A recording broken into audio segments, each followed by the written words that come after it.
Welcome to West of Tulsa. I'm CJ Ward. We're broadcasting from Ventura, California. Before we get to our guests today, don't forget to like, follow, subscribe, share, right? Yeah, share. Yeah. If you like it, share it. What we're talking about, share it. That's right. Or if you don't like it, share it anyway. That's right. Gotta And then build we that also audience. What's that? Got to build that audience. Yeah, we have to. Yeah, we could use it. Do we have the subscribe button? You know, where you can go like this. Do we have that? Yeah, No, I'm I'm just going to cut CJ out doing boom, this. boom, Yeah, boom, boom. oh, I like that. Subscribe. I'll pop it in there. I'm going to make Like a that. meme out of CJ going, Oh, I like that's it. I like it. I mean, right? A lot of people podcasts have that, right? Yeah. sure. Okay. Since we're doing this off the top and we're trying to encourage people to subscribe, that's what we got. We got to have the old Good subscribe stuff. button. Yeah. People aren't going to. All right. They're not. They're going to unfollow us now because I said that. Right? We also have our website, westoftulsa.com. You can go there, click on the tip line page, fill it out. We'd love to have you in studio or just hear what you have to say. We have is it John Roth, I think? He saw the last show, the Citroen, and he goes, "Hey, I'm going to send you a photo. You now know 2 people that have Citroens." Oh, yeah. So John sent us a photo. Yeah. John Roth sent us a photo of a 49. You want to pop it up real fast? Yeah. Do we have it? Let me put that thing on. Yeah, I asked him, I said, can we show it? There it is right there. There it is. So, yeah, if you're listening on the podcast, you'll have to go to our... What year is that? It's a 49. That is a beautiful And it's car. a traction Gorgeous. Citroen. I think he said 15.3 or something like that. I guess I should look at my phone, but...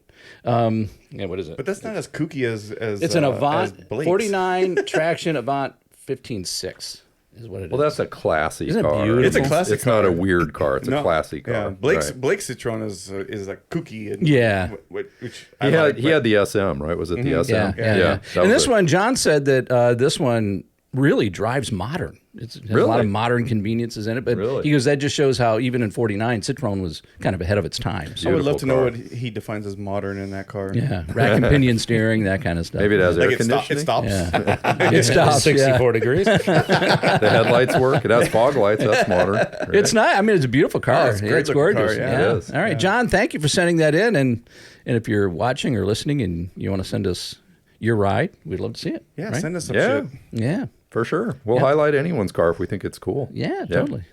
All right, so you already know half the crew that's here, but you've heard them. I don't think you've seen them yet, but we got Dan who's pushing the buttons. There he I'm is. pushing the buttons. Push, Yep. push, button. That puts me on. Yeah. Pushing my buttons. Gabe is here.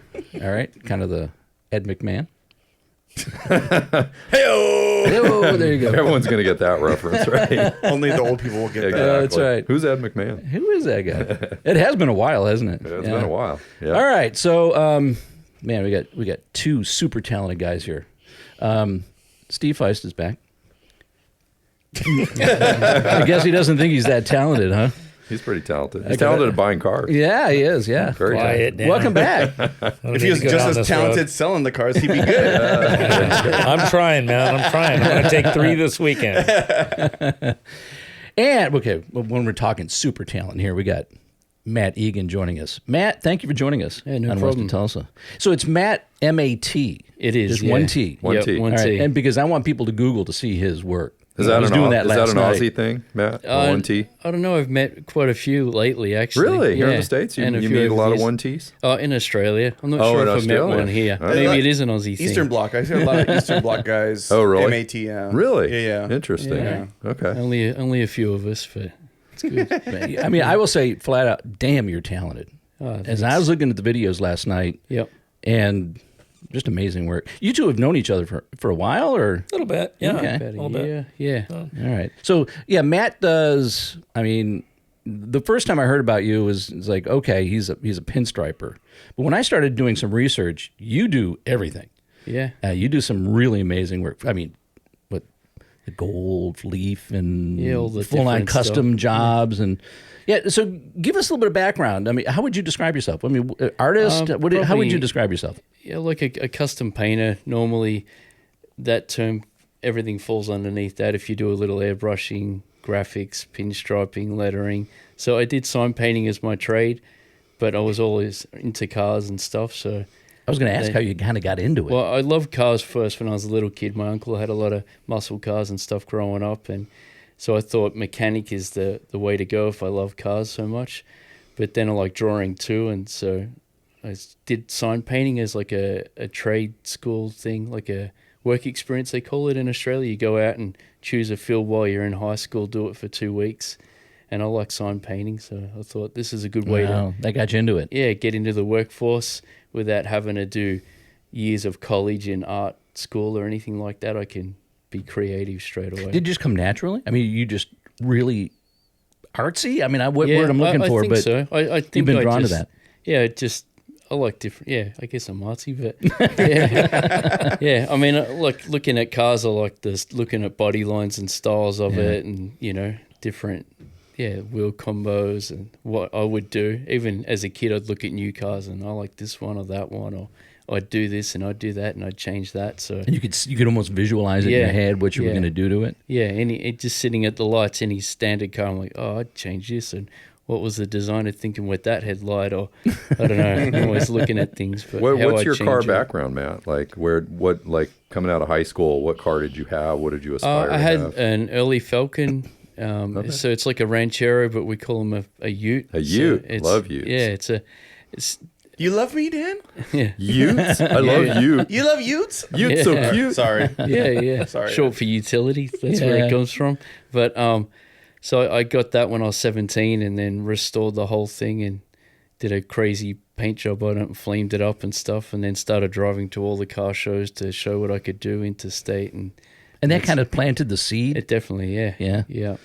Oh, that's exciting. And then you kind of graduated and just kept going on and Just on. kept just going. learning different... Yeah, and it kind of Different started things. from paint. When I raced BMX as a kid, I used to paint everyone else's helmets with pictures and stuff on it. So that's where it kind of, the custom paint thing started, I guess. And then sign painting. And then I realized that lettering on race cars and graphics kind of all tied in together. So went down that road as well. But I've pretty much just gone through the different stage fads, I guess, of what's in. So it might be tribal two-tones or flame jobs or leaf or lettering. So doing it so long, I've been able to go through the different phases. Now, I was reading last night in a couple articles. One of them, I'm trying to remember which article it was, but you said in the article that you don't want to do the base. In other words, if somebody came to you and say, okay, you take care of the base color, and I want to do the fun stuff. Pretty much, the pinstriping and the flames and all that stuff. But you don't want to deal with, like you said, 6 months of trying to... Yeah, well, I think because I didn't come from doing bodywork and paint, I can do minimal bodywork if I have to, or if someone came in with a new car and said, all right, change the color and put wild graphics all over it, I could do it start to finish. But coming from the sign painting side of town and graphics, that's what I've just stuck to instead of... I don't want to spend months doing bodywork and paint if it's not what I do. Yeah, no, that makes sense. That's what guys like Steve do. I mean, because didn't you guys did the truck and then the wagon. Yeah. You set up the base paint for Matt to do his graphics on top of, right? Just wanted to simplify it for him, so he can get in and do what he does. Yeah. So, we still had to do some minor repairs and stuff when we did the truck. Yeah. But yeah. Is that how you guys met? Or did you guys know each other before? That's how you met. We met through a mutual friend of ours, and he just says, I was hitting him up, hey, I'm thinking about doing something on my truck, blah blah blah. But I get this, and he's like, oh, you got to get hold of Matt Egan. So he put me in contact with Matt, and then Matt and I coordinated. So when he came out, it worked out really good, and we hit it off, and so so. It's kind of and that's when I met Matt. He was working on what year is that truck? 65. 65 Chevy pickup, it's a beautiful truck to begin with, and then Matt does his thing on the roof, and he ended up doing all kinds of stuff on that truck, and I was like watching him do it. That's the first time I get to see a pinstriper or artist, I should say, do all of his graphics on the truck, and I'm just watching him like mesmerized, especially as a graphic designer myself. I'm like, dude, this is wild. I've only heard about stuff like this. I've watched videos on YouTube, and I've seen this guy do it in person, and I'm like, man, this is pretty sweet, and then come to find out you're back in town and you're doing Josh's Nova wagon with Steve. Yeah. And I think I got some video of that too. I don't have any pictures of the final product, but by the time the show airs, I'm sure you guys will be done. So we'll have to post pictures of that. But and I should say, I don't think I introduced Steve properly. I mean, people who've seen previous shows may remember he's Ventura County hot rodder, collector, dirtbag. That's right, dirtbag. That's It right. always ends up going there, doesn't it? Yeah. I think we introduced you as badass too at one point. Yeah. Okay. So I think that covers it. So you're back. You're working on some other cars, not Steve's this time, but somebody A else's. friend of Steve's, yeah. Okay. We did actually take the 65 and he sanded the roof down real mildly, and then we put another coat of clear on that as well. And then he finished off a couple little things that because last time we was here, we were kind of starting to run out of time. So, but we'll post pictures of that on the socials and stuff, because that truck is badass. Because the tailgate, the roof, and all the little detail work you did on that truck is spot on. Oh man, and the color. I know pictures won't do it justice, but it was some kind of like root beer base or something like that. Yeah, it's like a root beer with pagan gold flames. My And God, stuff. nice. dude, Yeah. it was Because we had a yellow, the body's yellow, so we wanted colors to work off that, and then you're putting nickel plated, the American fire spokes on there. some nickeled wheels on it. So we're just trying to pull colors from the nickel and the yellow, and just make it all work as Tie a it all complete- in together. Yeah, exactly. It's so crazy. But he's a friend of his had a Nova wagon sitting there and watched the truck happen, and he got an itchy feet to jump on his wagon. Yeah. So here we are again, and back at it. So when you start with a project like that, do you stand back for a while and just look at it, or do you almost instinctively go, okay, it needs this, it needs that, I can kind of get a quick visual, but I do like to just stop and look at it, stand back. So I have to try and find that little bit of quiet time to look at it before the owner says, well, what are you thinking? So, clock's ticking, right? But wants to hear you what do you have to need, say. and I always like to make sure we're on the same page with the owner. Like, what do you like? What don't you like? And then make sure I'm on the same page before I get too deep into it. But I like looking at the car for a minute and just looking at body lines, and then try and bring some of that into the design. So I want to complement the car. So Sure. being a car guy, I'm looking at the complete package, not just, all right, I'm the art guy, let me do what I do. In what area do you want it? All right, let me do the roof or do the hood. But I just want the whole thing to work. So less is more sometimes if the car only needs X amount. Does the car kind of tell you what it should have? Yeah. I know obviously you're going to have customers that tell you what they want. Yeah. And sometimes that maybe correlates to the same thing, but is that the kind of the leading factor when you're thinking of a design? The car tells you what it needs? That's why I don't try and, I'll talk to someone if they're asking about it before I've seen the car. I'm like, oh, we'll work it out when it gets here. Or, and like, oh, but I want to know, with phones and photos and Photoshop and stuff, everyone really wants to, show me what it's going to look like before we proceed. But I'm like, no, I want to see it first. So Do you car tells sketch, you what Matt? it- Like, do you pre-visualize? Like, will you do a sketch and maybe put some watercolors or pencils or something? And Sometimes I'll just do a really loose sketch just to see how the lines might work. And I have messed around on the iPad and give people a bit more of an idea and a visual before I do something. But I make sure I'm on the same page with them so we're clear. But I do like to leave it a bit loose so that as I'm doing something, if it needs this, like the car talks to me and tells me what it wants, or bike, like you said.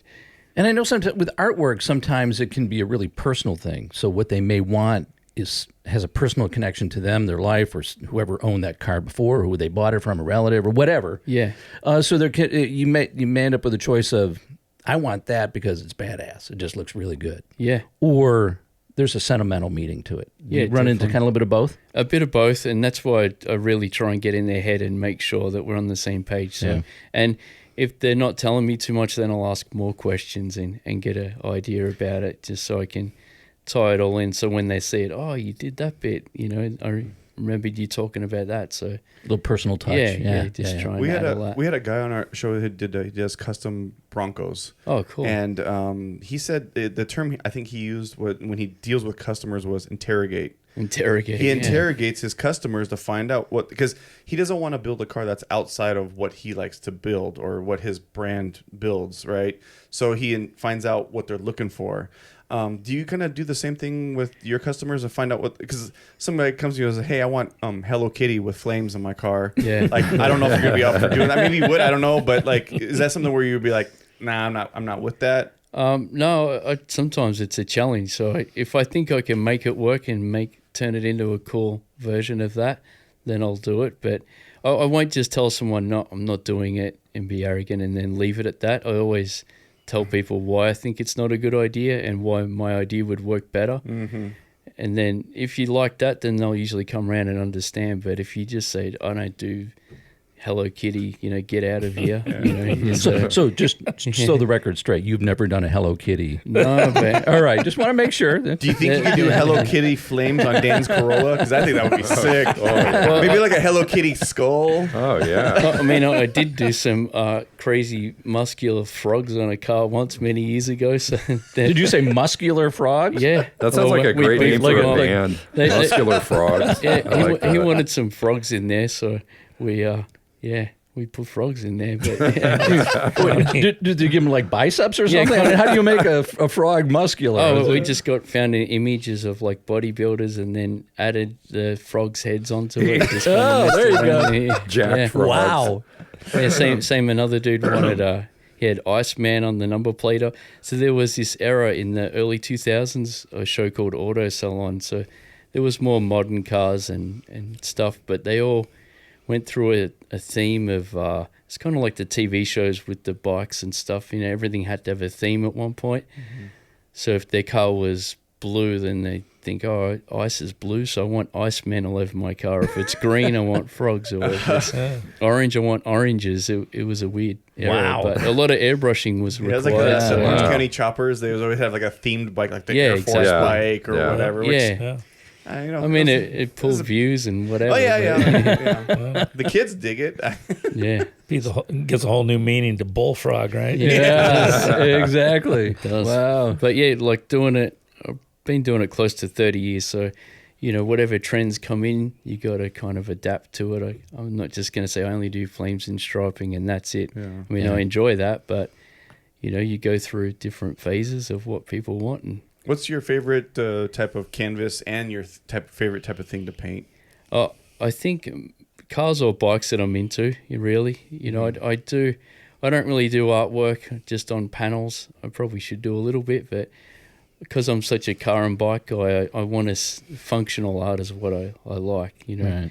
To paint something on something I enjoy and then get to use it as well is, you sort of ticking all the boxes there instead of just hanging it on the wall. Yeah, we have actually the 54. We've got photos of the 54. You said you kind of missed the car because you don't own it anymore. No, I don't. But do we want to Yeah, pop up the 54? yeah. Because I could pop this that gives an example of what you were just talking about. Yeah. Something that was yours. You painted it. Yep. Sounds And like you then, loved it. Yeah, and then so There we it go. is. There it is. That was down near the 6th Street Bridge before they knocked it down. But, Oh, wow. Yeah.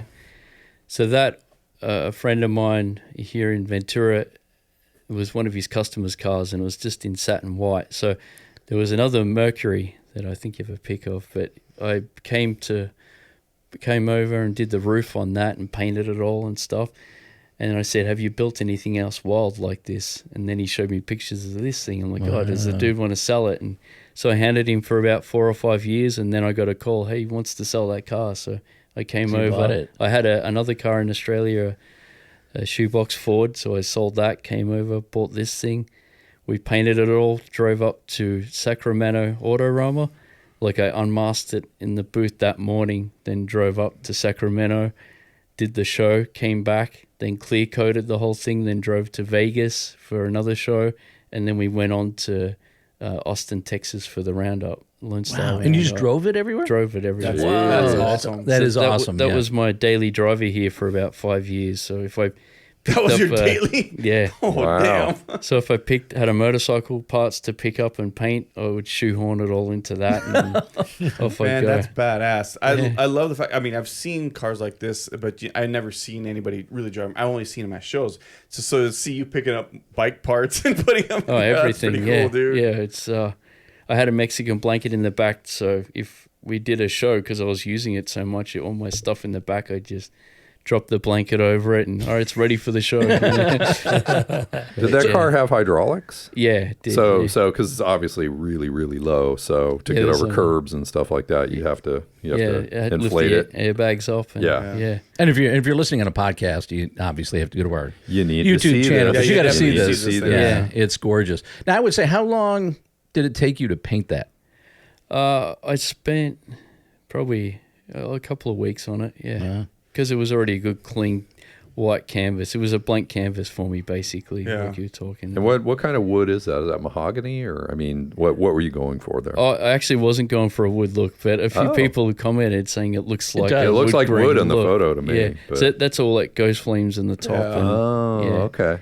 Ghost flame. Yeah, well, it's not a ultra sharp picture, so I think it's a little soft, at least on my screen. Yeah, no, other people have said that. So yeah, I had that here for 5 years, and then shipped it to Australia, and then drove to a couple of shows, and then also drove that most of the days as well out there. So I've seen the work that you've done, and you do everything in layers. You start with the base, and how many layers would you say is in that, like as far as like the passes that you make for the different types of depth and all that stuff? There was only really 2 or 3 layers to that one, so I try and tackle it in a way that's I'm not remasking and going back and forth, and so a lot of multicolored things you do have to kind of do that, but I just wanted to complement, like enhance the lines on the car. So that big sweeping white line, normally the bodies are pretty flat on that, other than the rear quarter.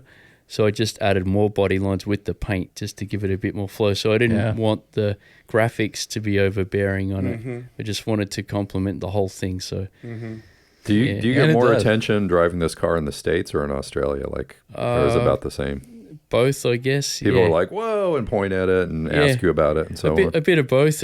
And here, because the car culture is so strong, but because it was heavily modified, they were like, what is it? What year and what is it? So, I don't know if we even asked this, but we should ask, where are you from?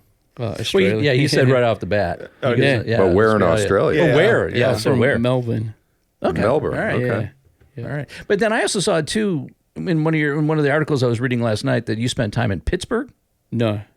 Oh, they got that wrong. Then. That's wrong, Matt. Yeah, I was about Maybe to say. Pittsburgh, California. I'm thinking, how did he get Maybe from that was Australia Matt to Pittsburgh? Egan. Yeah, maybe. Maybe. Wow. All right. Maybe I was reading the wrong article or something. Maybe. It's all wrong, CJ. All your research is I was wrong. about to say, maybe he knew some of my relatives. Was there relatives in Pittsburgh? That's what I was going to ask. So how often are you in stateside versus... I pretty kind of split my time evenly. So I have my visa and stuff here. So, yeah. Because you're considered a specialized worker, right? So it's easy to get a work visa for you here. Yeah, I did have one of those, but now I have my green card. So that's... Oh, okay. Yeah. Cool. So I'm good to live and work. And Very cool. Welcome to America. Thank you. Yeah, thank you. So more. If somebody really wanted to, hire you for a job, how would they reach you? Just email or through Instagram. Okay. Yeah. You've got a Facebook, Instagram. Instagram is where I'm most way to do active it, on right. there. Yeah. So I think people should. Yeah. Yeah, definitely go and check out his because you've got a lot of the artwork on there. I do. Matt M-A-T and then EGAN. That's right. Yeah. Right, so you could search them and At Matt find them on Egan Instagram. on Instagram. So so you have probably customers all over the world, Yeah. right?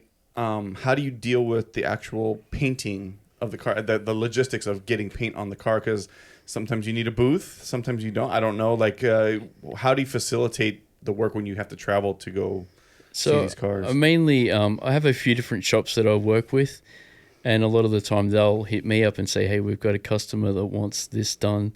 So I usually get my work through that way, or I'll organize it. So just depending on where they're located, I've got a good network now that I can confidently use it. And then some of the bigger jobs, I'll get certain shops to get them ready for me. So I've got a car he wants fully restored, so they'll do the restoration, get it in the base color. I'll come and do the artwork, and then they'll finish it off. Have you worked in Thailand or Singapore? No, I haven't. No. Okay. Gabe turned me on to a couple guys that sort of cover that area car-wise, and it's like their car culture's jaw-dropping. It's just so rabid. Yeah. It's so different than here. When you have a country that has like 300% import duty taxes, you have to get creative on like what they have available to them. Exactly. And labor is cheap in Thailand, and they can do a lot of cool stuff with cheap labor. I've seen a lot. Yeah, really it's really cool guys parts wise, and they have to make their own stuff. So a lot of like good parts, at least from the import community, is a lot of good parts are coming out of Thailand because they had to, because they can't import this stuff because the duties, the taxes. So it's kind of interesting that people have kind of made themselves upper echelon because they had no choice. Well, that's interesting. Yeah. So is there something a project where you've just like, someday I want to do that. Someday I want to do this. What is it? What is that one project you're just dying to do? I think car-wise, it's usually around cars or bikes, I guess. But Yeah. I think car-wise, I'd really like a bucket list car would be like a tail dragger 35 or 6 Ford or a Lincoln Zephyr, like heavily chopped and down low. That would be something Zephyr wild, would be but cool. Yeah. Yeah. Zephyr is on the top of the list. And I still love 51 Mercs as well. I know a lot have been done, but when you see one done right, there's a reason why a lot of people like them and do them. But Have you asked Steve yet? I mean, you got pretty much every car on the planet. You want to give him a Zephyr? Exactly. You make his dream come true. That already sold. So you did have if one it's at one not a point. Chevy, I don't know. But it was convertible, so Oh, okay. he probably wants a hard top. that- That way you can hard tops you chop and you do Yeah. all that stuff. That also segue into the question I was going to ask. Matt, have you done many or any boats?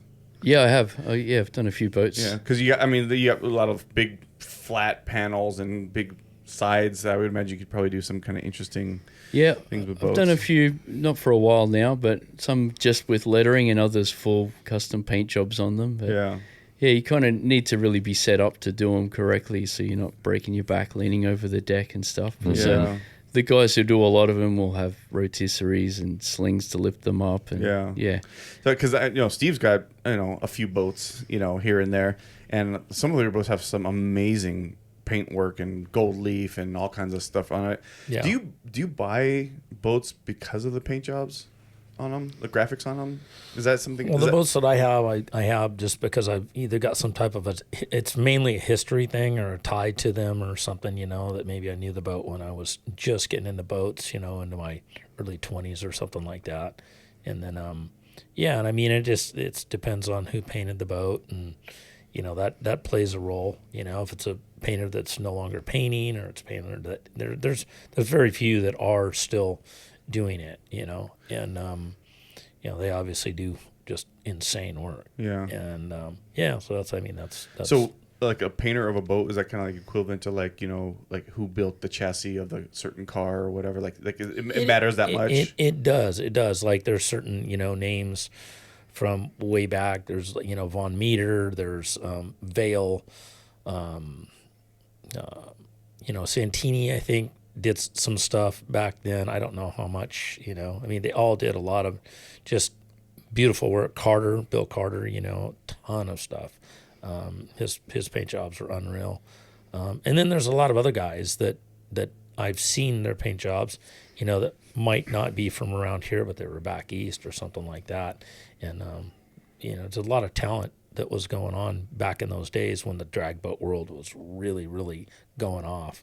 There's a lot of people in that whole culture that was jamming it out. There, most of them are. There's only, there's a handful. There's a good handful of painters still doing it, and you got some guys, Billy B's one, Jeff Quigley's a good painter, Mark Tramontano is another good painter around here. There's quite a few handfuls of painters. Every once in a while I see a paint job, I'm like, damn, who did this boat? I just saw one a couple weeks ago and I'm like, did this boat? And the guy read off the name to me and I'm like, I never even heard of the guy, but paint jobs are gorgeous. Yeah. Could you tell who's painted a boat because of the style or the quality of it? A lot of painters, you really can. You can go right up to them and look and go, and if it's not, there's a couple painters in the past that had similar styles.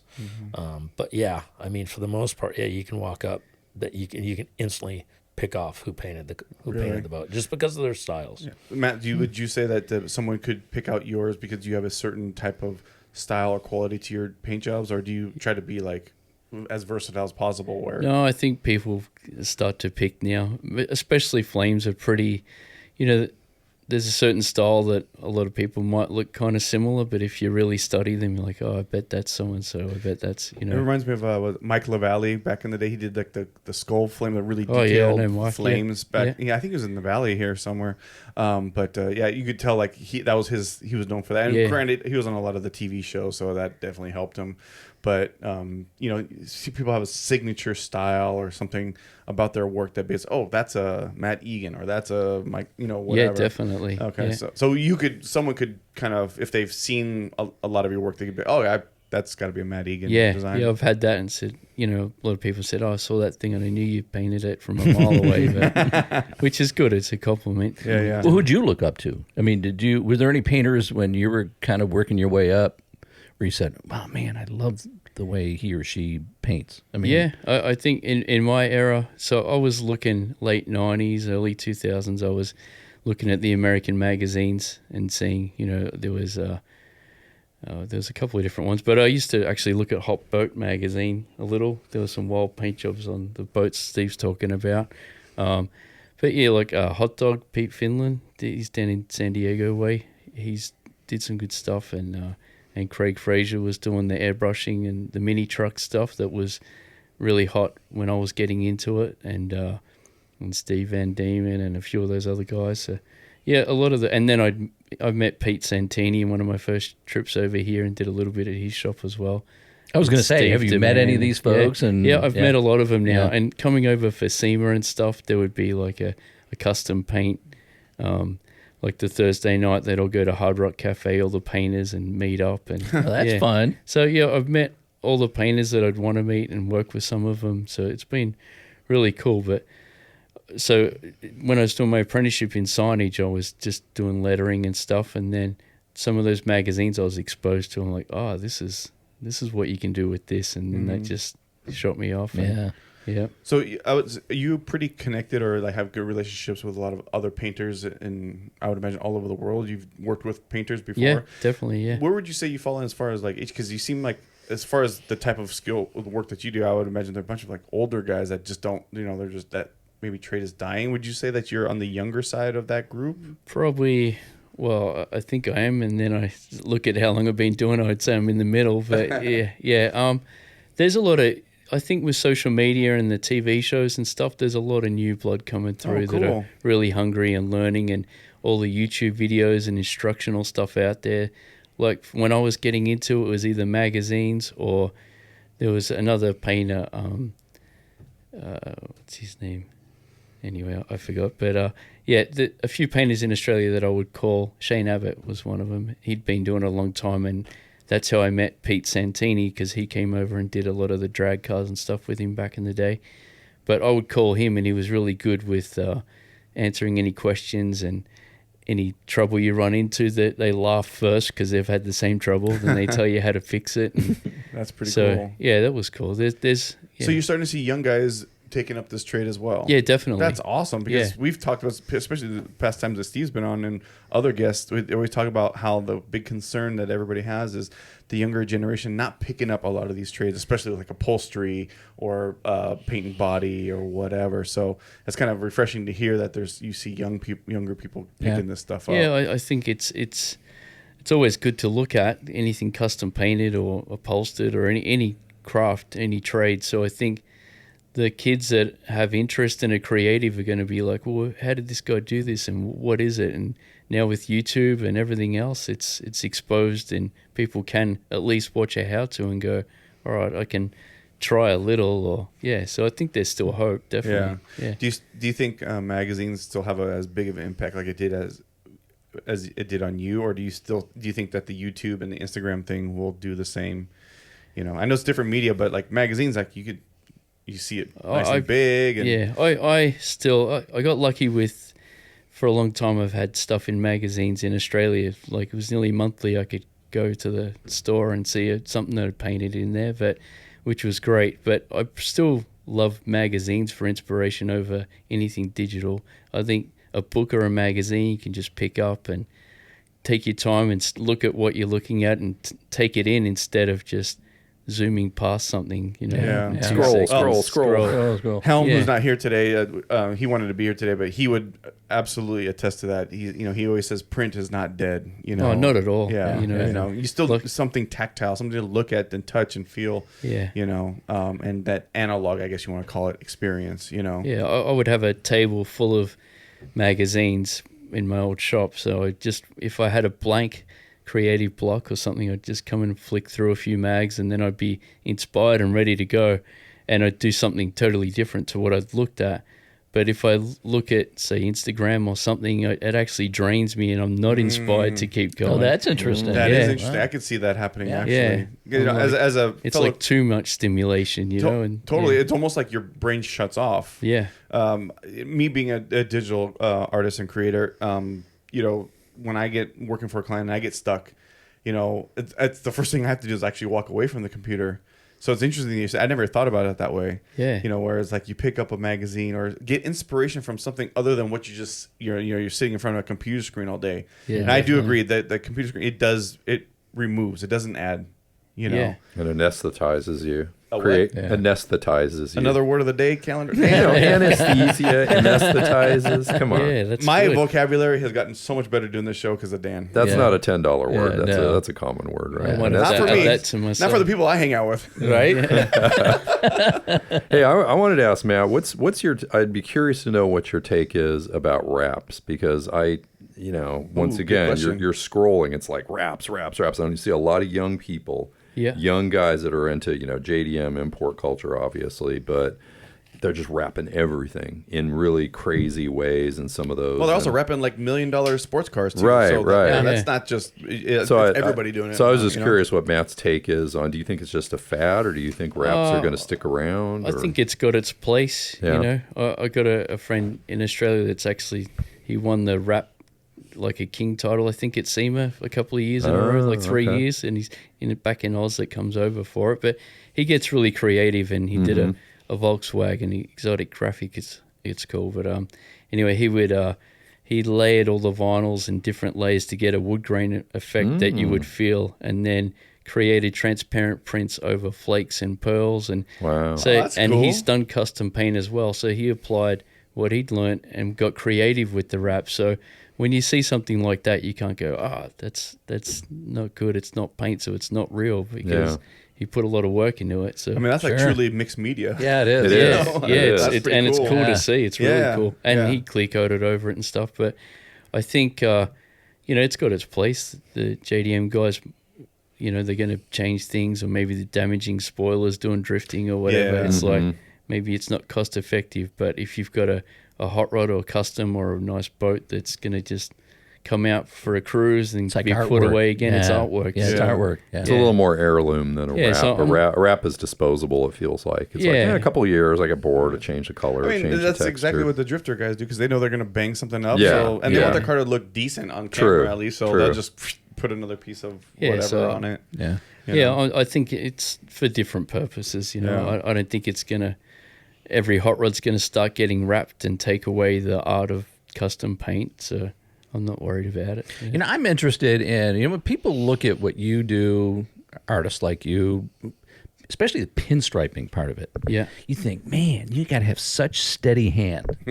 Yeah. So talk about that a little bit. I Yeah. mean, what does it take? I mean, is it something you worked at? Is it a style, a technique? What is it that allows you to get perfectly, just get those lines perfect? Just practice. And, That's it, huh? and I remember someone saying, look where you're going, not where you've been. So, and then, okay. and you just kind of lock your arm in, and then you just pull from your arm. So you're not watching your hand trying to concentrate. It's more like a robotic thing, but it's practice. It's years. Like some of the guys, here, the pinstriping on brand new cars at the lots and stuff, they're all been hand pinstriped for many, many years. Yeah. I don't think it was ever really a thing in Australia. The vinyl pinstriping was in maybe 80s, early 90s, but here they're still hand striped, which is good. So those guys can pull razor lines down a car because that's what they've done for 40, 50 years, Yeah. But Yeah, I'm always. I'm just wondering if too much coffee will affect your. it can. Yeah, there's enough coffee to get you going, and too much, and you put the brush down. Absolutely. Yeah. But I would imagine, though, as you learn these skills, you probably have little tricks that you just know for what works here, what works there. Yeah, And definitely. little techniques that just you know about, or Yeah. I don't want you to give up any trade secrets or anything, but could you give us an example of one of so- those techniques? Just like a long line, guys will put like a thick sort of bit of tape and just pull a nice straight line with the tape, and then you've got a guideline to run off and just keep close to it.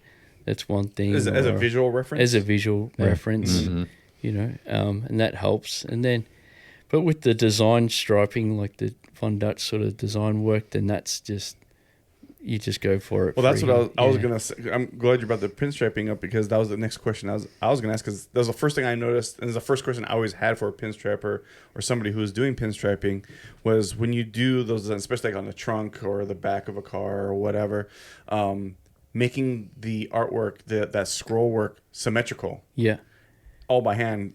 What is there any insight into how you get that symmetry almost like perfect? Well, basically, I just start with the center line, and then you just do one stripe. So when you fully look at a detailed design, you think It's like two halves. yeah, kinda? two halves, and Okay. but when you first look at one, it's like, where do I begin? But Yeah. and which was like when I was starting, I'm like, I love it, but where would you even start? But it's basically just one line, and then mirror that one line, and then the next one, then mirror that, then that. Oh, then so that, if you start on the left side a line, you mimic that onto the right side before you start going down. Exactly. Oh, okay. Yeah. And then you start top to bottom and work your way down. Oh, yeah, okay. and then and especially when you're freehanding it, it kind of evolves, you know, and then you'll go, oh, I think now that's looking a little heavy here, so I'm going to bring it out a bit, or. So you're adjusting through the whole process. You definitely, yeah. Okay. So Yeah. do you have a general idea of how you're gonna do the scroll work, or you just like, you know, wherever the wind blows you that day, or how do you know, because those designs are so unique and so elaborate. Intricate. I mean, they're and intricate. yeah. And Yeah. you can make them less intricate, more Sure. intricate, and so on and so forth. Yeah. But what determines how that design comes out? I think just, again, looking at the car and looking at what area you have and what would suit it. If it's just the striping on a car and nothing else, then maybe it's a little more simplified, or, you know, or do they want lettering at the bottom of it? So I'll bring it out wider so it complements the size of the lettering and stuff. Yeah. Wow. That's because I love That's the that. part you're mesmerized by it. And when I've watched guys Yeah. do it, you kind of just like, wow, locked in. It's Yeah. like, it's just so perfect. Yeah. I mean, again, I said it at the top. I mean, you're just damn talented. I don't know how it's hard to describe somebody who doesn't have that kind of talent to respect people who do. Yeah. And when I was watching your videos last night, I'm like, God, people have to see this, because Yeah. I mean, not just the process of doing it, but the finished product. You look at it, go, stand back, go, man, Yeah. It's that's just intense. That's just plenty, so same, good. a lot of years of doing the same Yeah, thing, I guess. yeah. But, Yeah, and the part because it's such a customized thing and such a unique. Every gig that you do is different. There's nothing the same. There's nothing I think that's physically impossible probably Yeah. to duplicate the same thing over and over again. And I don't think you'd want to do that anyway. It's just amazing to me of you've been doing it for so long with so many, I'm sure, interesting characters. I mean, Steve himself is an interesting character Yeah. to work for. Which, by the way, I'm curious to know what it's like working for Steve. We just No, it's turn his good. headphones off if you didn't want to say something you don't want to hear. But you know, it's been great. having that kind of I don't say like freedom or custom freedom to like do whatever, but also meeting your customers' Yeah. desires.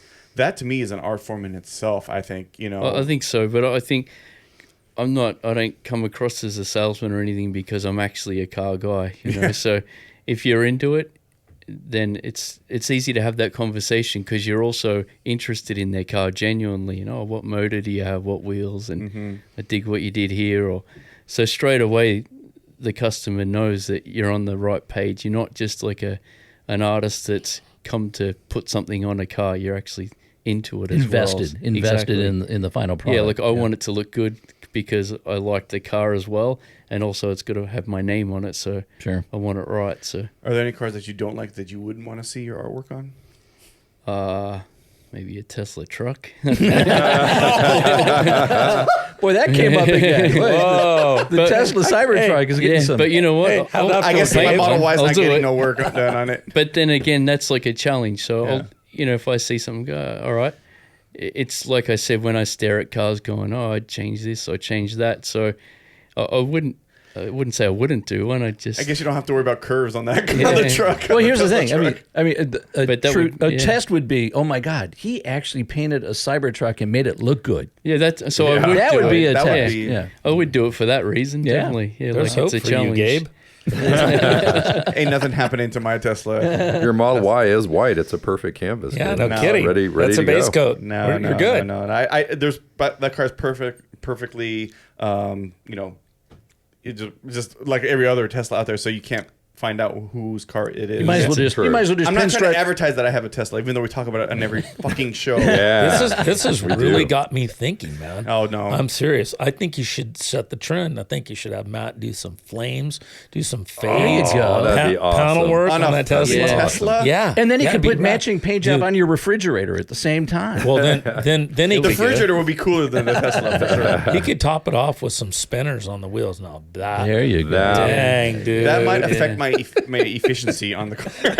Matt just about lost. If you his want to build crap. buzz for the show, Gabe, you want to build. There's a build project. I don't. There's a build No, project. I don't. Yeah. No, definitely not. Definitely not. No, that car is. You could start another YouTube channel, dude. Yeah. Think about it. God, it probably would do well too. That's the Pimped out That's Tesla. what's scary. Yeah, Pimped out Tesla. Pimp right? my Tesla. My Tesla. I Yeah. don't want to leave that legacy behind. No thanks.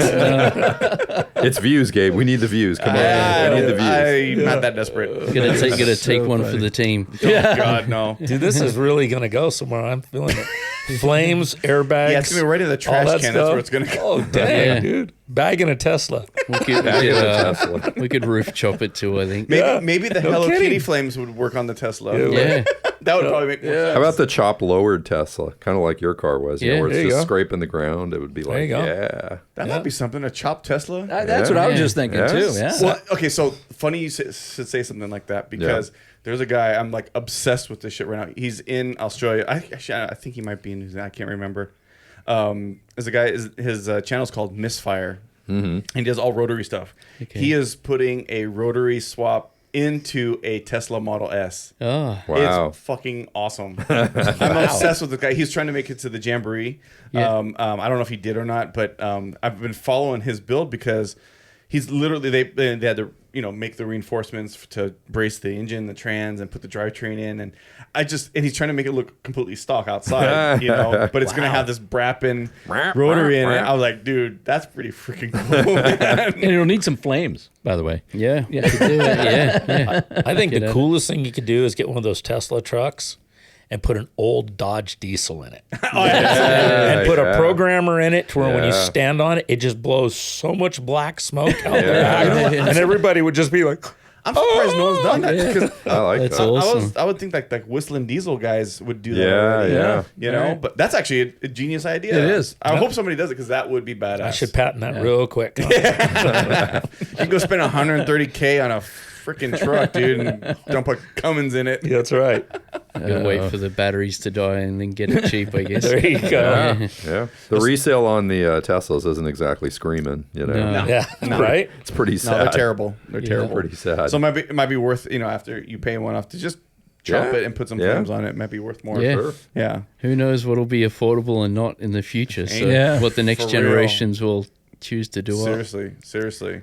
Did you guys want to go through the rest of Matt's pictures? We have some Yeah. other Oh, yeah, pictures. dude. Let's go. Good through idea. those. Before we piss somebody else off, Yes. we pissed off the Tesla people and the Hello Kitty people. Let's You know, keep I could already. I've worked it out. The Hello Kitty would just be ghost images inside the flames, really subtle, or on a There pole. you go. Someone's got to do it. Someone's so got when to you do walk the Hello around the Kitty. car, On Gabe's Tesla. yeah, Yeah. So you're already thinking about it, aren't you? yeah. Well, it was a request, and so my head had to work. Processed and, it. Yeah, like all right, we don't want it bold, but as you walk around, maybe it's a ghost image in pearl that comes and goes. And Like how about like a nice Hello Kitty and a mean Hello there Kitty? you go. Like Yeah, back you're and onto it. forth. Yeah. Yin and a yang. I like the mean kitty. The The mean kitty. All right, Yeah. one side for each, huh? Like it. Yeah. It's gonna happen. My kid's gonna love Ooh, that's that. gorgeous. So what is this, Matt? It's what a are we looking at? 50 Chevy pickup, Ute. Sorry, it's yeah. Okay. So Ute. Right. I know they didn't. They weren't released over here in Oz. I was going to say, so that truck I mean, was in the US. that truck was a real truck. Yeah, that's factory. not somebody that made it up. No, Right. no. That's actually cool. We Yeah. can see it's right-hand drive. Yeah. Yeah, Very so cool. so the guy, I think there's another image that I flamed it for another one again. It had like teal flames. So basically, he got it off his father. Where are we? There we Yeah, go. So I recently flamed this, but I had previously done it like 25 years ago, maybe more, for a gentleman who got it off his father as a standard from the factory, brand new ute. So he brought it to me, and I did some flames on it, and he put a V8 and stuff in it. And then his son was with him. He was probably like 8 or 9 years old and a real car head, young dude. So he was there when I flamed it. And then now he's in his mid-20s and got the car off his dad. So it's like third generation now. Wow. That's cool. So he ended up tubbing Look at it. that bumper on that thing. Yeah. Holy smokes, that's a lot of I chrome. think, yeah, he tubbed it, put a big block in it, like 540 with a 871 blower and all the rest on it. And then we reflamed it. So he'd actually damaged the old flame job and said, hey, I'm gonna debut it at this car show with all the new engine and stuff. I'm like, well, I did that thing like 25 years ago. I wouldn't mind like looking at it again, but because it was damaged, I said, let's just redo the whole thing. So we did that. So it's interesting you bring that up because I look at my previous work from when I first started out. I'm like, ugh. But with flames, because since you do so many of them, Yeah. have your flames gotten better, or have they just been different from when you started till now? They've gotten better. How do you define better? Like how? Just flow more, like I think when you're doing anything new, it's also overwhelming. You're looking at different things and you just want it to look like flames as best you can, but just repetitively doing them and taping them, and then as you get more comfortable, it starts to flow more. And I think that's with flames, there's different styles, but as long as they flow, then they're right. But yeah, I think. And I noticed you kind of like subtly put in images into the flame. Yeah, so I'd so- imagine you so get the- really comfortable and then you think, oh, I'm going to add a little bit extra to that flame. Yeah, that was kind of big in the early 2000s and stuff, Yeah. that you'd see a lot of skulls inside of flames and all that sort of thing, which were fun to do. So I hadn't done anything like that for quite a while. So it was funny that the guy that I just did this ute for he goes, I want clowns airbrushed in the flames. I saw that. Yeah. and which are he's- kind of creepier than skulls. yeah. So I thought, all right, cool. I got some pretty creepy looking clowns and threw that in there. But it was funny that the generation had gone right around again. So when I did his dad's car, that was probably a thing back then. And then it disappeared. And now his son has grown up with those magazines from that era going, all right, now I want clowns inside the flames. I want the pinstripes to wisp off like you did on my dad's years ago, which was Wow. a thing back then. So it was Wow. funny how I had to bring all these like magenta pinstriping and all the colors that were big back then. Yeah, Dan, if you can throw that truck up again, because one thing I noticed really cool the way you kind of layered it was that the flames at the front Yeah. had the white outline, Yeah, it's and then you kind of halfway through they disappear, and it just gives it that kind of depth motion almost. Yeah. Really cool. It's like a negative flame at the front, so it looks Yeah. like two sets of flames, Yeah. but it's actually just one masking process. So I Okay. mask the front set off, which saves the body color, and then do the second set and put all the colors and images, and then shadow it, and then once I pinstripe it, it all makes sense. Yeah. Cool. Yeah. Hey, Steve, when you were referred over to Matt and you were looking for some flame work or whatever, what was it about his work that made you want to hire him for your? Because I'm sure you've seen flame jobs for decades. What determines for you what a good flame job is, or what a good paint job is on that sense? Because flames are complicated. You wouldn't think they are. You think, oh, it's just you just pull some flames. They're not. I mean, because you see a lot of flame jobs, and it's really on how the licks flow. And you look at a lot of guys' flames, and they start off real thick, and then they chime down real fast, and they become short and stocky. They don't they don't have any flow. Yeah. They're just like, and they Yeah. stop, and then they do another one, and it's all in how you bring your flames back and how it flows. Like what Matt was saying. So the car will tell you like how that flame wants to flow with the body line. To me, when especially if you're bringing a complete flame job over the whole front and down the sides and stuff, it's got to have some symmetry. That's what how it's basically how the flames would be. If it was really on if it fire, was this really is what where- they. Yeah. Correct. Yeah. So if you're going up over the roof and stuff, then that's different. But if you're coming from the front, it almost looks like the flames are coming from the bottom, which means the bottom would almost push out a little further and then kind of slowly start feathering back as it's coming to the front, if you follow what I'm saying. Yeah. And so, and it's just like, once again, it's how long and how you intertwine your flames and things of that nature. It's just a flow. It's a flow thing. So It's like you super wouldn't simple. put those super long, elegant flames on like a Chevette. Like No, you'd want to sit on a bigger car. No, because you'd run out of room. Yeah. It's like I couldn't finish my flame. Yeah. No, you know what? You could do it with, Matt could do it with anything. You could, put it on you could flame a smart car, literally. And, if you've just got the, it's the thickness, the widths of your flames, the lengths of your flames, the height, the windows in between, the flame licks and stuff like that. It's a tough one. I mean, I did some flaming years ago, and I must have wasted 100 rolls of tape. And when it was done, I liked them, but I learned a lot from it. I learned that when you're flaming, when you're pulling lines, once you kind of start to get to understand how to flow a flame, the problem that I learned the hard way is that you're looking at your tape and you're using like a fine line tape. Well, that tape creates another thickness to the flame. So when you get done, you're like, oh man, that's the perfect flame. Then all of a sudden you paint it and you pull your tape back and you're like, oh my God, my flames look too stringy now. Because that extra tape on both sides added another one. So it's almost like that's where, when you're flaming it, at least for someone like me. Now, Matt, it's just natural, so it's not even going to think twice about it. But with me, if I was ever to flame again, I would have to almost lay it out and then come back in with my fine line tape and go around the existing fine line tape. So when I did pull it, and then take the first one off and then paint off of the second one that I put on. And then that would give me my width that I wanted, because sometimes the tape you're like, oh, that's cool. Now with Matt, and when I'm talking about, so without going in and Matt's probably just going, oh my God, shut up. But No, I know exactly, because I've done all the same stuff. yeah. So what it boils down to is, like with Matt, when he's doing a lot of flames, so you have a base coat. Now, this is where everything I just told you goes in reverse. So if all that's going to be on your main base color is those flames, then that's what I was talking about, of how to do a double line to make sure you got your right width. But if you have a base color and then there's going to be another color on the other side of your tape line, well, then your tape line creates the width back out to your main color. If you follow what I'm saying, I know I'm probably explaining it in Martian right now, but it's the truth. You get your thickness because now there's three colors. Yeah.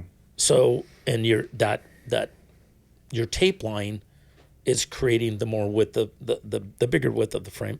Matt can explain it way better than what I'm doing right now. No, there's a lot of head scratching. There's a lot to think about, and like you said earlier, do you stop and look at the car? Like, you've got to think about all of that stuff. You got to think about tape thicknesses, which tape, and also with the flames, there's different grades of fine line tape that hold more tension, that are either softer for tighter curves or. Oh wow! So there's a few go-tos that have the same tension, but if it's a smaller flame or a bigger flame, sometimes you'll use that tension will help you keep a smooth flow for the flame, because if it's too stretchy, then you're trying to keep a consistent curve and it'll want to bend and get wonky. If it's too thick, then it'll want to crinkle and not let you turn the tape. So there's little tricks like that, and which comes with the experience, Sure. and boxes of fine line tape. Yeah. Yeah. Does the tape with do you try to match what you're gonna do the outline in? No, cause it depends whether it's multi-layered candies, like in a panel paint kind of scenario where it might not be hand pinstripes, so you've really got to think about that. Or if it's a flame job on, just like a hot rod flame job on the outside of a car, you would most likely brush pinstripe it, so it doesn't really matter with that. But yeah. Okay. Steve, I'm curious. So, yeah, I know you've done a lot of body work, paint work. You do great work. I'm curious, when was the last time you did like the custom flames for anybody, or do you just do it for yourself? It's been so long ago. It's been that long. It's been that long ago. I mean, I haven't did a flame job in. It's been every bit of probably 25 years. Wow. Yeah. Okay. Yeah, and I've done some graphics and stuff like that, but I mean, we're talking nothing. Like on some jet skis or something. But like you that. do for your own I mean, but no. You don't even do that. Huh? No, that's why you got Matt. Bring in the pro. I could go do like 200 other things in the time that I would sit there and scratch my head, waste tape, cuss, have to leave, come back, and start the process all over again to wind up in the same place the next day. That's funny. And if you know somebody that can do something better than you can, why not bring them in, right? Obviously, you know, if it was something that, I mean, if I didn't have all the things going I have going, it'd be fun to mess with it and like, cool, you know, at the end of the day, I didn't feel like I lost, 6 weeks. Yeah. You know, so, you pick your battles. Yeah. So go back. Oh, There we go. What is this? So the orange 54 Ford, I ended up selling that to start this project. So that's a 72 Chevy Bath motorhome. So we were coming back over to the US to spend a couple of years, my wife and I.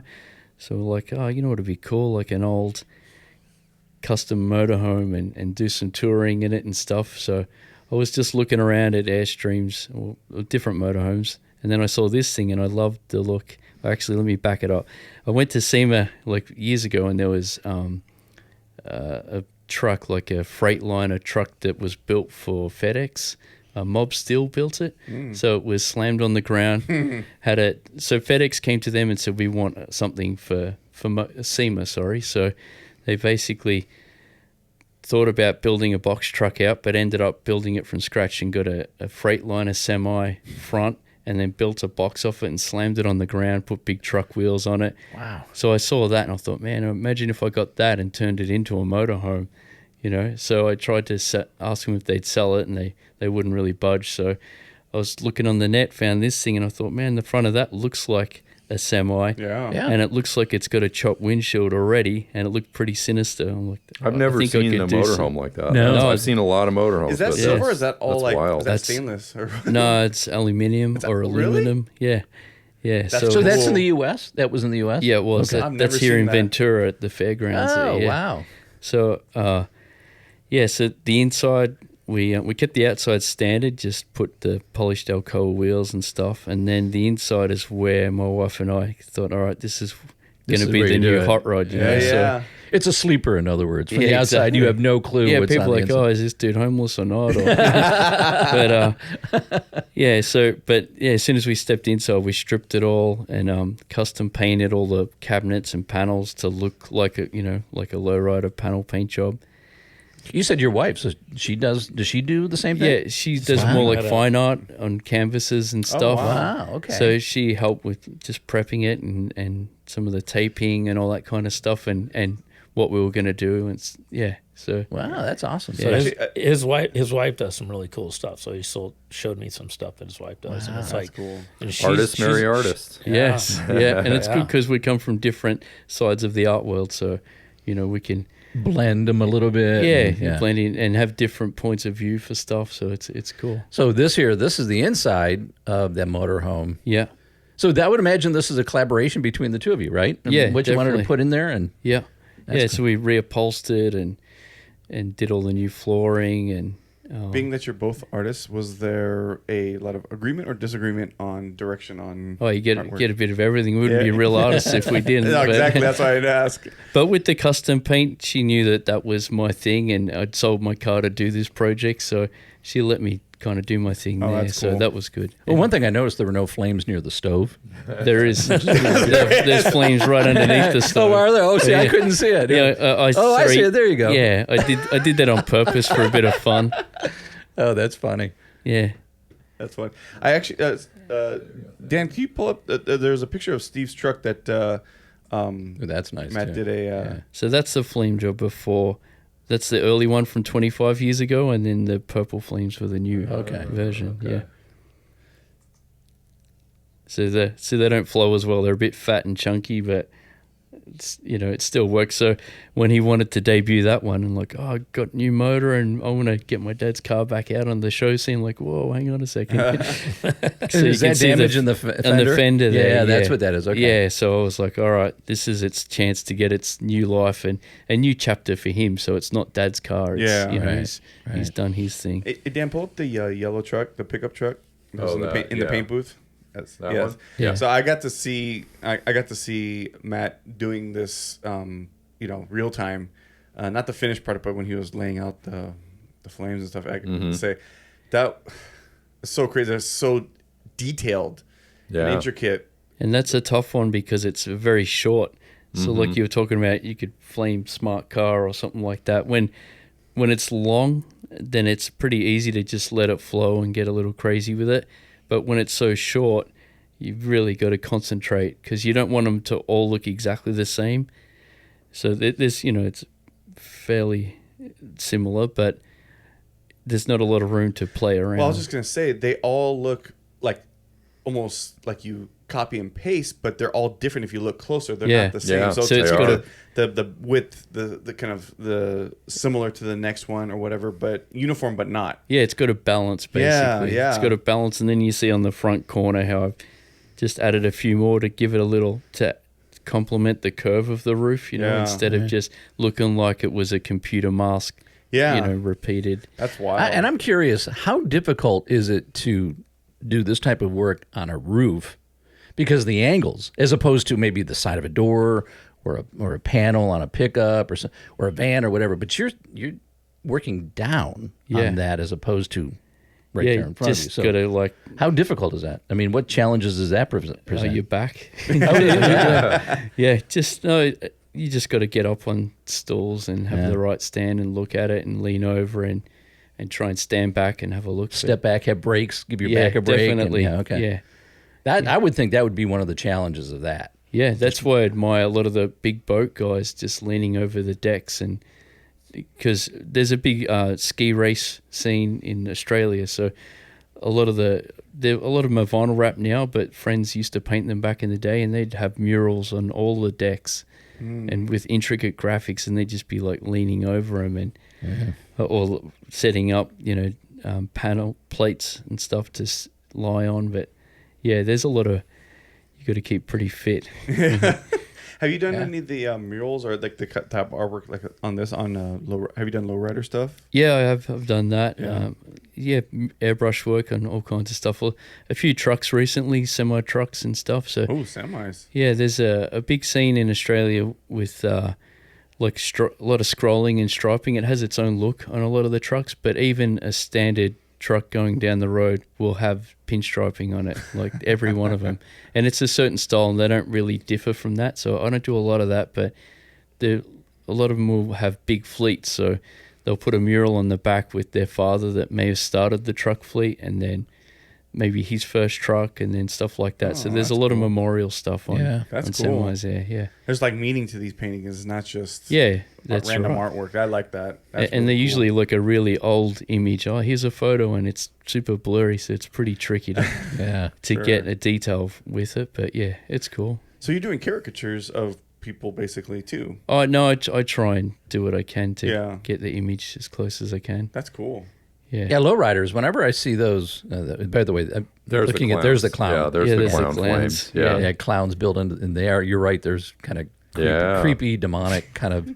And I mess with AI a little to give me some images. Like I was looking for killer clowns, and I'm like, Killer clowns. Yeah, and I didn't want to just get the same clowns that maybe other people have used a million times. So I just typed it in and generated some pretty. Saying you use that as a reference point. As a reference point. Yeah, obviously there are uses because I've used AI for that reason alone. Sometimes like I just want to see what AI will come up with. I'm like, oh, that's an interesting concept. Yeah. And then it sparks another idea or whatever. So you're using it as a tool, not as a means of producing. not work. replicating it, but just Correct. to get some different reference points, like you said. And So AI has its use. Did you do that one after you went back from this last time? yeah, I did. Yeah. That's why, because I remember you were showing me the pictures. If I remember beforehand. you were showing me some clown pictures. Yeah, that's right. I was messing with images before I left. Yeah, and they were pretty.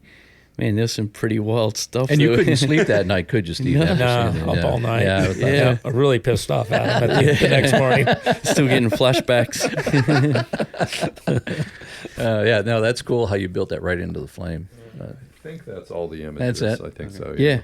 So again, if you're listening on the podcast, you want to see these photos, which they're worth seeing. Yeah. Go to our YouTube channel and watch the video. Yeah. And you'll probably post on some of the socials too. Oh yeah, right? for sure, for okay. sure. And then we'll probably do some videos of Matt's stuff because Matt has a lot of Yeah. videos of his past work, and I have actually shot some videos of stuff that he's done too. So the 66 is it 66 wagon?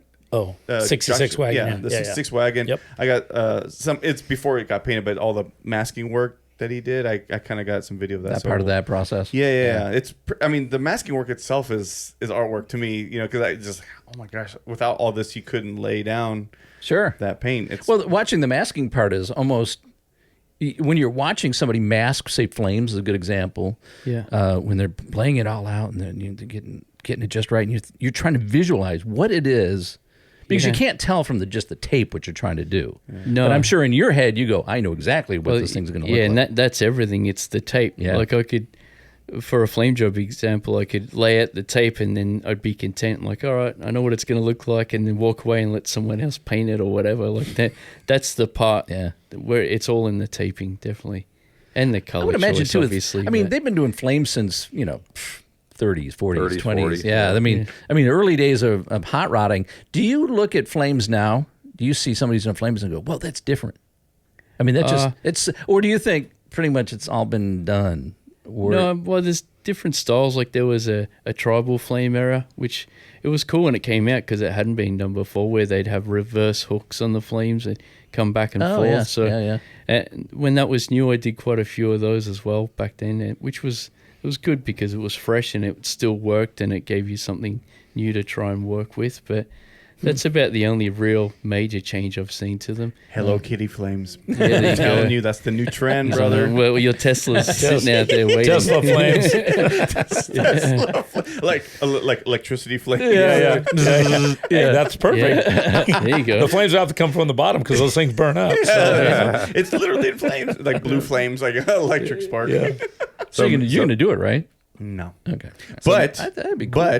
but being that you're Australian, Yeah. from Australia, you're very familiar, I'm sure, with the rotary scene out there, how big it is Yeah, out it there. is. So have you worked on or done pinstriping for any of the rotaries out there in Australia? I've done a little bit. Actually, talking of vinyl wrap, I did like a custom sticker for a guy, Promaz, back in Promaz, his early days when he first started out. He had a RX-3 or 4 coupe. I'm not familiar. I can't remember. But anyway, we did a big logo on the bottom, and I was new with the airbrushing, just testing things out. So we got vinyl and pressed it over some checker plate so it left like imprints in the vinyl before we stuck it on, and then airbrushed on an angle. And then once you stuck the sticker onto the car, because he didn't want to paint on the car, it had like a checker plate look that was 3D, but it was flat.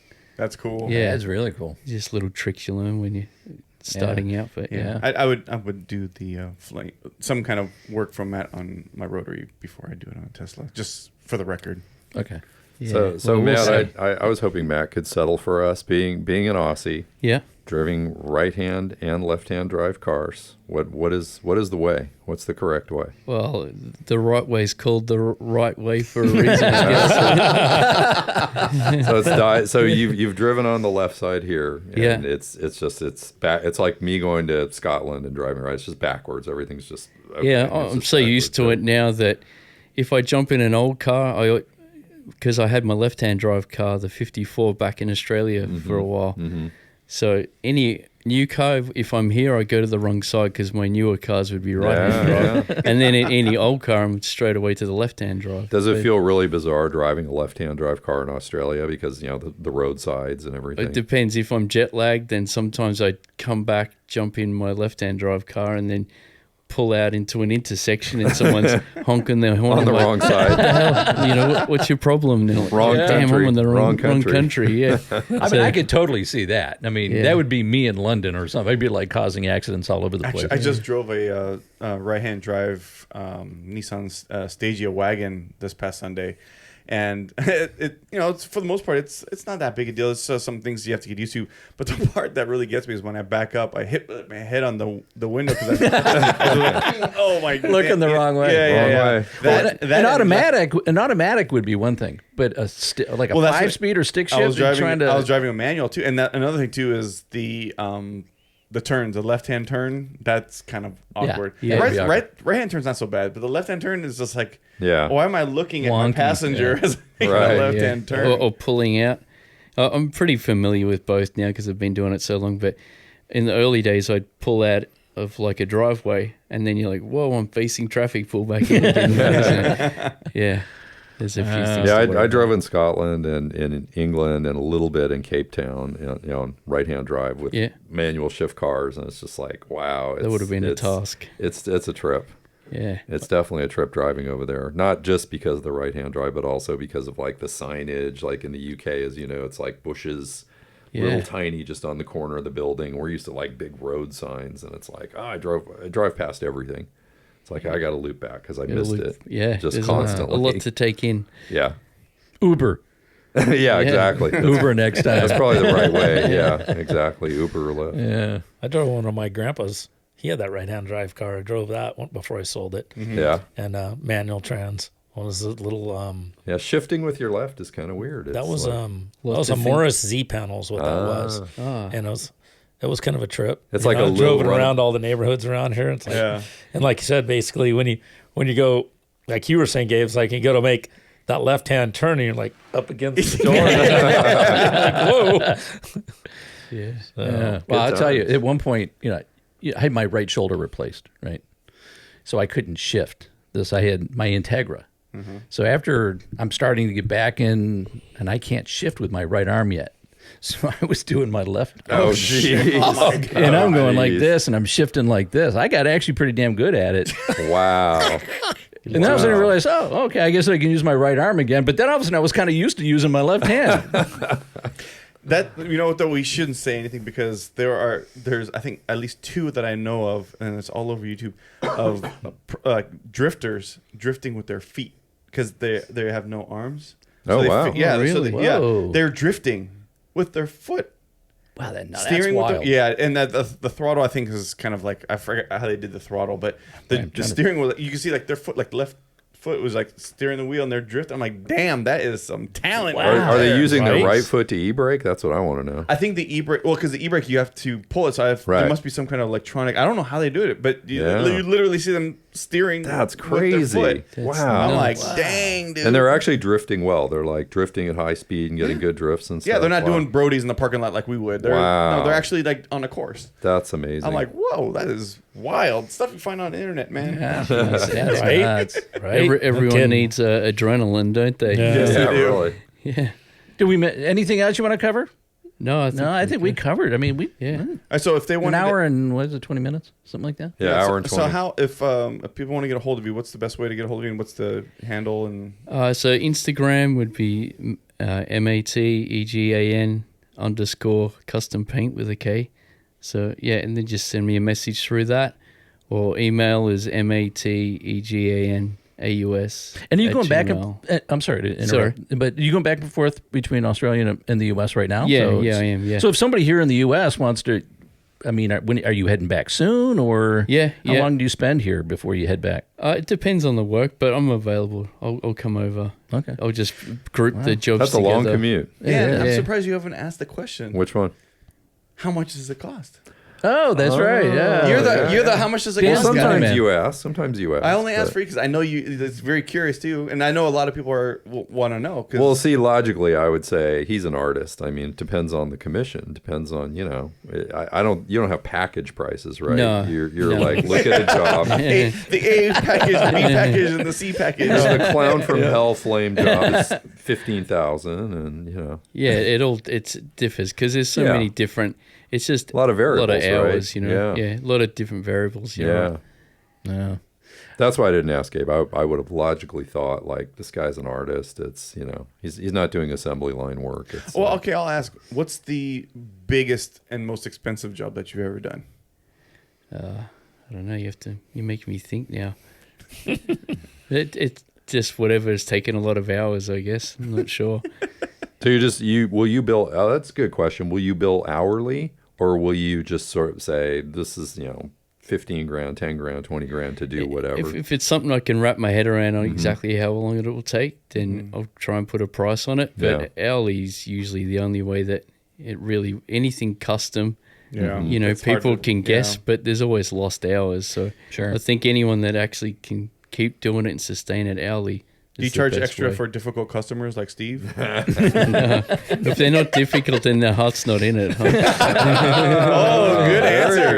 Very good. Very diplomatic, man. I like it. I'm gonna steal that one. That's a good one.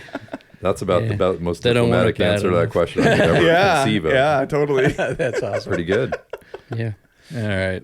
We cover it. We cover everything. Matt, thank you so much for coming in Oh, no problem. It's all the been way from great. Australia. You came in Yeah. just to see us, right? I did, yeah. Long flight, but it was worth it. Is he our furthest guest? Oh, he's the record holder. He's- yeah, he's that's further by than far New now. Hampshire. That's further than New Hampshire for sure. Oh, yeah, I would say so. Yeah. So, Yeah. All right, so you've come you're the guest that's come the furthest. Yeah. Oh, perfect. What's the prize? recognition Thank and you. respect. We Appreciate would it. give you a T-shirt. I think we're out of them though, aren't Yeah, I would give him some stickers, which he Okay, probably so- doesn't I want never even got a stickers, so- T-shirt. You and didn't I get a was, T-shirt? Yeah, and I think I was here You were show pretty number 2. early on. We need to do a You are our Never closest Bastard guest. Yeah, he's our furthest. You're our closest. Yeah, exactly, right? Yeah. So we'll have to dig up a T-shirt. We'll have to we buy gotta them a give beer. Yeah, something like that. t-shirt. We need to do a new T-shirt run, CJ. We do. Let's get Helm going. What on we that. need to do is a Matt Egan collab T-shirt. That's Yeah. a West of Tulsa Yeah. Matt Egan collab. There There you you go. That's the what. That's what we got to do. There you go. That Cool. would be sick. I like it. They just talked to him about shirts the other day too. Yeah, there you go. This is Oh, the first dude. one. Well, I saw the skateboard that you did the other day over at Steve's shop, and I was like, that is. I don't even like skateboards, but I was like, man, I would totally get one of those and just hang it on the wall. It looks sick. Yeah. Yeah, root beer. That was. Is How'd this the that same root come beer that's about? on the truck? Yeah, he did. He just pulled everything off and did the same thing on the truck. But then this last round, then he pulled a bunch of lines and did some striping on it. Looks really cool. That is cool. So- Yeah, we got it for that the show that Ventura National's on this weekend, having a big skate art collection. Oh, is that how? Yeah. that? Okay, all Are right. you taking that board to the? I'd already Yeah. done it, but Oh, sick. when I knew that was happening, I'm like, oh, let's add some more striping and stuff to the skate deck Jazz and, it then- up and- and hang it on the wall. Oh, that's cool, Okay. man. The Okay. only downside is that that board, when you take it into the light, it just goes bam and it just lights up and you see so many different colors and angles. But in the buildings, they're not very well lit up, Oh, yeah. and they don't have like directional lights shining on them to be able bounce. to get the full effect. That's the Yeah. only downside, you know. I mean, you could see something in there and go, yeah, it looks pretty good. But if you took it outside, you go, holy crap, man, this is bad. Sure. as, you know. So Changes. yeah, it is what it is. I'm going to talk to Junior about it and say, dude, you need to get some lights on the floor shining up on these Yeah. things. Yeah, yeah. It would be worth it. For There's a lot artwork, of hours for artwork, you on it. definitely need good Seriously. lighting. For Yeah, artwork. hire a lighting You know, company. Get some can't truss can't in just have there the and- fluorescence from the. Yeah, yeah. That doesn't do it justice at all. Not at all. Yeah. Not at all. Or at least put them outside, but these would probably be inside, I would imagine. Yeah, it's going to be an Yeah. inside display for Yeah. sure. Yeah. Would be cool to see them in the sun, definitely. But Yeah. I think there's 60 of them, so Wow. Wow. Yeah. Dude, that's cool. yeah. So this will air after the show. Otherwise, Yeah. we promote the hell out of it. Yeah, we're but- like Yeah. 3 weeks out, I Yeah, think. all right. Or Yeah. 4 weeks out.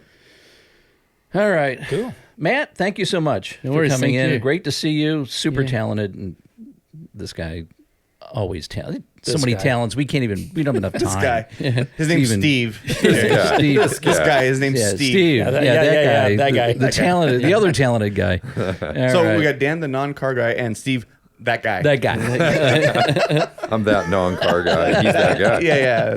Well, it's a big thing that the kids do. That car dude Yeah, or that's that it. guy. So he's just that guy. There we go. Yeah, Well, he's perfect. been on what? This is your third time? Yeah, something like that. I Third or think. fourth? Yeah, All right. something like that. Yeah. So he's been on off and off. I can just say that guy. I mean, everybody now knows who that guy They, is. they feel sorry for me sitting out on the grass. Bring me in every once in a while. We'll go on podcast for food. Yeah, that's right. All By right. the way, where are we eating for lunch? Great question. All right, Matt, again, thank you. I Thank think I've you, said goodbye appreciate 3 it. times to him. Yeah. So, all right. And Steve? There we go. See you Hey, next thanks. week. CJ. All right. Say goodnight, Gracie. Yeah, say goodnight, Gracie. All right. Thanks for watching, everybody, listening, whatever you do. And don't forget to subscribe. See, now you got to put up a second one. All right.